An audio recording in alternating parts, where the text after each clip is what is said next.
Hi, welcome to my podcast, Talking Travel with Wendy. I travel the globe interviewing really cool people in small hospitality and tourism businesses. Join me each week as I discover and share something or someone new with you.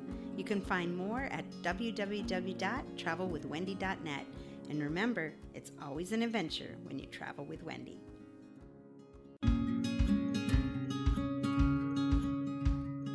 Hi, Stephanie. Hi, Wendy. Thank you so much for joining us here today. I'm at Burritt on the mountain with my friend Stephanie Timberlake, and we're going to talk about this lovely historical, open-air, interactive, multi-function event center, mansion, museum thing. It's pretty good. It's very hard to describe us.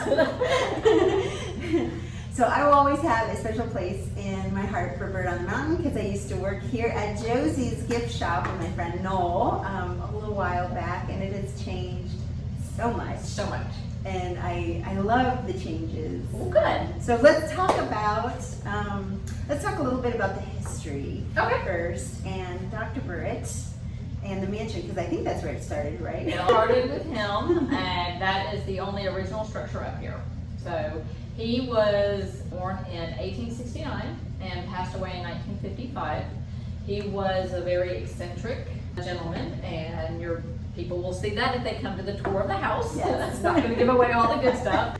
When he was married 3 times, and when he passed away, he had no children and no remaining family or immediate family. So he donated 167 acres up here to the city of Huntsville. Yeah. And the house became Huntsville's first museum.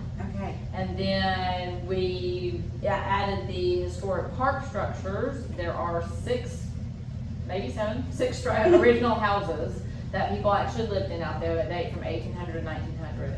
And we started bringing those in the 60s. Okay. So that became the first park. So we have a museum and we have a park. And there's animals. We added, so over the years of the historic park, we have added animals. We have a live barnyard back there with chickens and goats and sheep and a mule and cats and a pig. And all part of the field trips that we do, and just daily visitors, but a lot of it is due to our field trips. Yes. To teach kids that milk does not come from the grocery store. Yes. Well, early Alabama history too, and how everything, some of the pioneers and maybe even earlier. One of the best things that we do with the kids with the field trips is that you go through the field trip of maybe house tours, and then you say, all right, you want to live back here? And then go, oh yeah, I want to live back here. And they've done it for 5 minutes. They haven't done it every day, 3 times a day, milking cows and making butter and beating the rugs, and, all that stuff. They don't have to do that very often. So they think it's fun, which is a good thing. For the 20 minutes. Exactly. And this kind of gets them back into that mode of pre-TV, pre-game show, video games. Yeah, cell phone. Exactly. Everything. All of those wonderful technology distractions that we have today. So. Super cool. So you can take a tour of the mansion. Yes, we are open 6 days a week, Tuesday through Saturday. In the summertime, we're open 9 to 5. Sunday, we're open 12 to 5. That does change in the wintertime, so make sure that you check the hours. Check our website for the hours. And the website is? www.burrittonnthemountain.com. So very easy. And lots of drop downs with events, information. Yes, and we have a bar right there about a couple inches down from the top that has all of our main things that people would be looking for. The concerts, any of our COVID updates that we have to give, or any of our kids events and field trips are right there. So let's talk about COVID for a little bit. Yay, my favorite subject. Well, I can't not talk about it. It's been challenging. In some ways it's good because we're having to rethink some things. We don't want to reinvent the wheel, but hey, how can we do this differently? We're upping our virtual distance learning game. Okay. So there's some positives that have come out of it. We are open finally after 6 weeks or 8 weeks of being closed, and the response has been good. We have had visitors. We request that people wear masks while they're inside. So like when they're inside Josie's gift shop, buying tickets, or when they're in the mansion. We do request it. There is a limit to people that are in the mansion, and so we've closed off a couple of the areas where they would. You can still see everything. The historic park. You don't have to wear a mask necessarily outside, but if you are talking with one of our interpreters, just out of courtesy, you can wear one just for everybody's safety. Our interpreters and our staff and our volunteers do wear masks. That is our requirement. And we are going ahead with events. Now, we did have to cancel our summer camps. Okay. We did do that, but we are doing throughout the week on Tuesdays and Thursdays, we're doing something called Discovery on the Mountain. Okay. So that's limited to a certain number of kids. You have to pre-register, and they go out and they do a hike or feed our animals or talk about animal habitats or something that could generally be outside. Is that like a half day camp? It's like a 2 hour, like a 2 hour Okay. thing. And just an easy thing.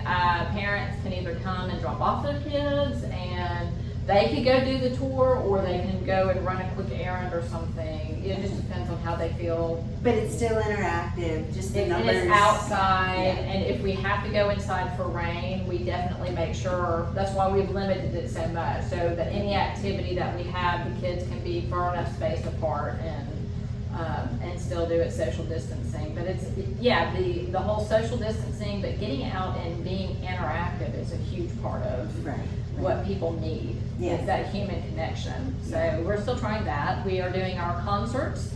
Had a great one a couple of weeks ago, completely sold out, and that's because we're limiting our numbers by about 2/3. Okay. But we mark places, and we kind of instruct people to sit around those little flags, and so that way there's 6 feet or more. Really, we were very generous about it. And you were saying there's food trucks? Yeah, we have a food available. truck, so each concert's gonna be a different food truck, and again, that is on our website.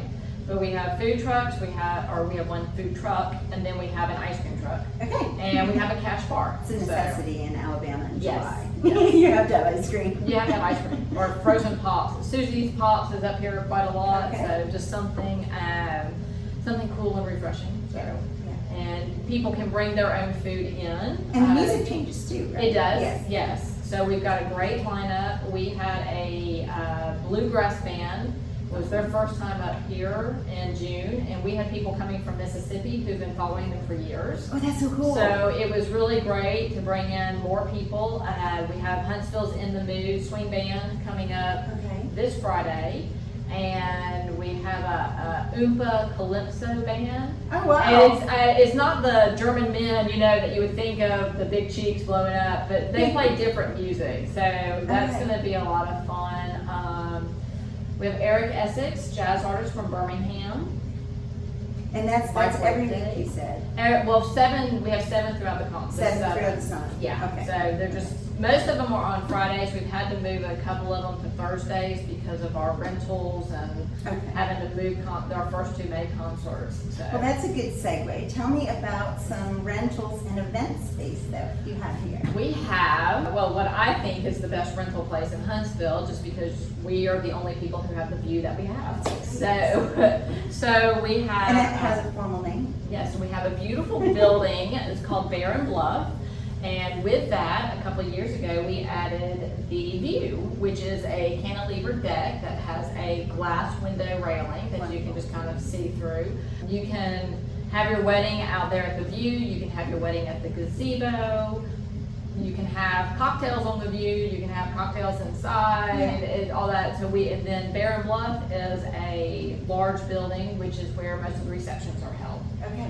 And in a normal year, we are booked every Saturday and maybe every Friday, Saturday, Sunday, and but it's been a wonderful But thing. people can still book for the future. Absolutely. For weddings or special events. Yes, Noel is talking with people every single day, and we're moving forward for the future. Good.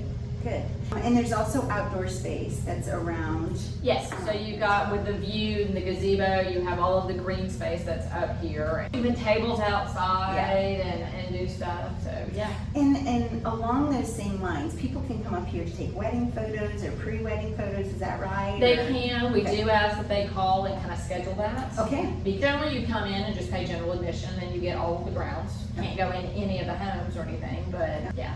we're open for pictures and just everything. So that's great to know. And so Whimsical Woods. Yes. So this started about 8 years ago with the idea for we needed something kind of hands-on. So we came up with doing something revolving around 1800 fairy tales. And so we did the Whimsical Woods, and there's a storyline about Will and Felicity, and they're in the woods, and they, you need to help them save their woods. And so, but the fun thing about that was that the first year we did it, we had the fairy tale out there. We had Cinderella, Little Miss Muffet, all the, Humpty Dumpty, a lot of fairy tales. Those. Read, and then you were to do a little activity. So what we found though, which was a complete something that we hadn't thought about, is grandparents and even parents were coming up and reading these fairy tales to their children. Oh, how cool. Well, they didn't grow up with them like we did, because they have all these wonderful cartoons on TV now, and all these other things that are available, so kids weren't reading fairy tales. But this got them back involved, with well, I made the connection between the generations. Yes, exactly. The grandparent would say, "Oh, this was my favorite book. I loved Rumpelstiltskin," or and that sparks an interest too. Exactly. Maybe do a little bit more research and say, "Oh, I remember you telling me about that. We saw it in the woods." So it was super fun. Every year we do something different. We've had treasure hunt. We have had a backpack adventure where they can come in and check out a backpack and kind of there's instructions. Like a geocaching. Exactly. Go through. We've had folk life festival events where we had kind of a takeoff of what we're doing with our fall festival. Sure. But they could do weaving and all kinds of things throughout the summer that were more geared around the folk life skills sets. And so this year we brought Whimsical Woods back with a little bit of a twist, because we found the coolest thing are these animals that are carved out of flip-flops. Oh, wow. And insert picture here. You're going to send me that. Because we have them in the park too, but it's called Ocean Soul Africa. And there is on the coast of Africa, like I think on the Kenya side, all of these flip-flops and just garbage wash up there. But in the garbage, there are just millions of flip-flops. I guess people are out on a boat and their shoes fall off or something. In order to give the people of that area something to do and to be able to make money and to recycle something that's just a waste, they take these flip-flops and they press them all together. There's a great YouTube video. They press them together, and the people, they wash them and they glue them together, and then they carve them into animals. And they have octopus and giraffe and rhinos and that's I had no idea. Yeah, they're really cool and very colorful. So we have a recycling spin this year on the Whimsical Woods, which is why it's called Whimsical Woods Flip-Flop, because it's not just about fairy tales and saving that forest; it's about saving the world. How creative! So, how creative! So and paying it forward. Too, absolutely, So and it's great because you're teaching people what happens with their garbage in the ocean as well. They start thinking about it. They're like, I just lost a flip-flop. Okay, it's going to end up in Africa. And they're going to make it into a bunny. They're going to make it. But I am not a proponent of losing your flip-flop in the ocean for that reason. Please do not lose your flip-flops. On purpose. On purpose. Very cool. Yeah, so it's fun. Something else that we've added since you were up here, well, there's a lot of things we've I know. Like you said, we added a Rosenwald Schoolhouse, which is Booker T. Washington and Julius Rosenwald got together. Booker T. Washington was a teacher down at Tuscumbia. Yes. And Julius Rosenwald was Sears and Roebuck. And he was one of those men of the Astors and the Vanderbilts, very philanthropic. But self-made man. Yes, and didn't want a whole lot of recognition for it. He wanted just to pass it forward and help people. But he and Booker T. Washington got together and expanded off of Booker's idea of needing to educate children in the rural areas of the South especially. And they put this thing together, and it was, Rosenwald said, I'll give a third, the community has to raise a third, and the school system has to give a third. That's great, because there's buy-in. Exactly, and they have a ownership of it. Yes. the community has an ownership of the school. And I mean, there was a book written that said, you need this many nails, this many boards, this many. Oh, wow. Yeah, I mean, it was all, and it told them how to orient the school so that. Well, just like the houses, the Sears and Roebuck houses, Exactly. you could order the houses, Yeah. how you wanted it. But this told you the proper landscaping that you needed for your region. This told you how to orient the school so that as the sun went down, it wouldn't cast a shadow over the kids because that's how they Came out. So it's Yeah. it's really just a fascinating thing. You had 1 room, 2 room, 3 room, 4 room schoolhouses. They started out as mostly elementary, but then they started going into high school. They had industrial rooms in each of the rooms. Wow. Where they taught home ec classes or boys Trade. how to do trades. Yeah. Exactly. Yeah. That was an important part of Rosenwald, and that's what he wanted in each of the schools. So the most fascinating thing about it is that this really started, their partnership started in 1918 and went to 1932. And in that time period, they built over 5,300 schools in maybe 15 states across the South. Texas all the way up to like North Carolina, and yeah. So, Wow. and Alabama had one of the first ones. And so this was a huge connection to our area, and That sounds like somebody needs to do a Netflix on that. well, there is a movie. I think PBS or somebody did a movie on Rosenwald. Okay. And that of course was included in it. But yeah, it would be a great documentary. Just Well, just the full on. collaboration too. Yeah, Yeah. because a lot of the schools still stand. And what's great is that people went to a Rosenwald school but didn't know it was one because their names were like Peace and Goodwill or Sassy and Smart or Confident. I mean, they named the schools. Okay. So yeah, just happy names. Sunshine, they just named it. And people were like, I went to Rosenwald School and didn't know it because of the name. But they're still around, and we looked for years to have a historic one that we wanted, in keeping with the historic And park. with the park. Yeah, we wanted to have an original one that we restored, but it just wasn't feasible to find one. And of course, we needed one, like everybody needs a storage, so we needed some storage space and we needed some specific needs out of it. So, but we rebuilt a lot of things. The floor is a reclaimed floor, but everything else was built to that book specs. That's awesome. This is, the wainscoting, Yeah, and this yeah. is what it's gonna look like. So, and we do a 4th grade immersion. So the kid, because that's when they teach Alabama history. So 4th graders, although we are expanding that out to other grades, but the 4th graders in particular come up. The boys get little coveralls, the girls get just a little simple shift, but Yeah. that can go over their clothes. They get a pail or a basket that they can put their lunch in. They say the Pledge of Allegiance. They go into class and they do lessons with chalk and chalkboard. They do lessons with ink pens and nib. What a great idea. Yeah. So creative. Yeah, Yeah. it's a great idea, and they will do something typically like taking the spelling words that they're working. So it is considered a field trip, but it is a day of education. It's not just a fun run and play. Yeah. So they are doing maybe their same spelling words that they're doing. In school. Absolutely. Yeah. And I'll tell you about the next new edition. On to our newest edition, and we are part of what we do is we want to teach those folk trades. Okay.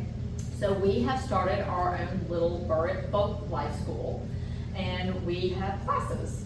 We have done stained glass, jewelry making, painting. Our most popular class by far is blacksmithing. Okay. We've done tinsmithing. I said jewelry making.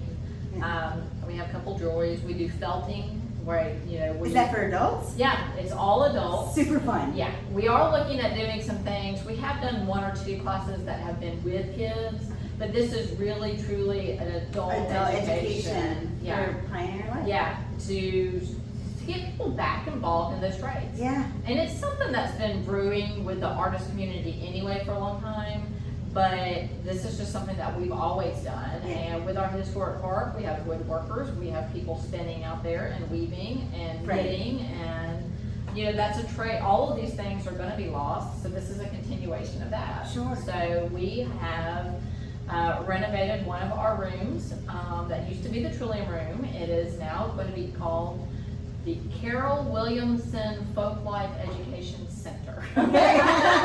Good for you. I gotta get used to that. Trolley room's a lot easier. No, but so that is named after one of our donors who truly just loved the idea. So part of that area we have a pottery studio. Okay. So that is, Wow. yes. So we are on the cusp. Hopefully we'll get soon and get started with that. But we're going to do pottery classes. Are they open to have it like by fall? I think our first pottery class online, well, we may have moved it to August. Okay. I think it was going to be this month or July, but we moved it to August. Okay. So yeah, and then that's also on the website. There's folk life classes, and you go up there. And we are fortunately having to limit. We've always had to limit the numbers, but now we've really had to reduce our number. Right. So like our blacksmith class could only handle 6 people just because of the space. We may be having to mark that down to 4 just to be able to make sure that we have that space. Right. But you have, are you going to have them frequently or? We're gearing up. Actually, prior to COVID, we were doing great. Yeah. We had a lot of interest in it, and then COVID hit, and we had to cancel some of our classes. Yeah. But they are back online, and we're as we can find instructors and work with them space. So That's awesome. yeah. So. Yeah, we're really excited that we've been able to. So how are you doing with volunteers? And do you still need some? Oh yeah, absolutely. We always need volunteers. We have several volunteers who are coming up now and doing individual projects. They come out and they're weeding, or they're doing this, or docenting in the mansion. We have our docent desk is behind a rope, and we limit the number of people in there. So we feel like it's fairly safe. So if you need to get out a day or two, Yes. and you are not of a delicate age, yes, we're all a little delicate, but consider coming and volunteering. It's a great place. Absolutely. Gina Hurst is our volunteer coordinator, and you can contact her. You can contact the main number, and I'll put the link in. yeah, great. And she will get you started on something, because we have trails that always need to be just kind of cleaned up. Yeah. We have the boulevard from Governor's Drive up to Panorama. We have adopted that. Okay. So we always need somebody who's willing just to walk that and pick up the trash that's flown out. Yeah. I know that's not an exciting job, but it really is aesthetic. We like to keep that road pretty, and it does get you outside. I did talk to Emma up at the Montesano Park Yeah. a couple weeks ago, and she said that the goats are pretty much all gone. Oh, that's She sad. said nobody's had a goat sighting. Oh, However, mountain lion. yeah, well, that may be why the goats are gone. Poor goats. Yeah. Poor Dr. Burritt's goats. I know. All gone. All those descendants, not even descendants. Sorry. Quit that. I do it all the time. So thank you so much for joining us here today on Talking Travel with Wendy. I want to thank Stephanie so much for Well, having thank me you. here. And we'll see you again real soon. Bye.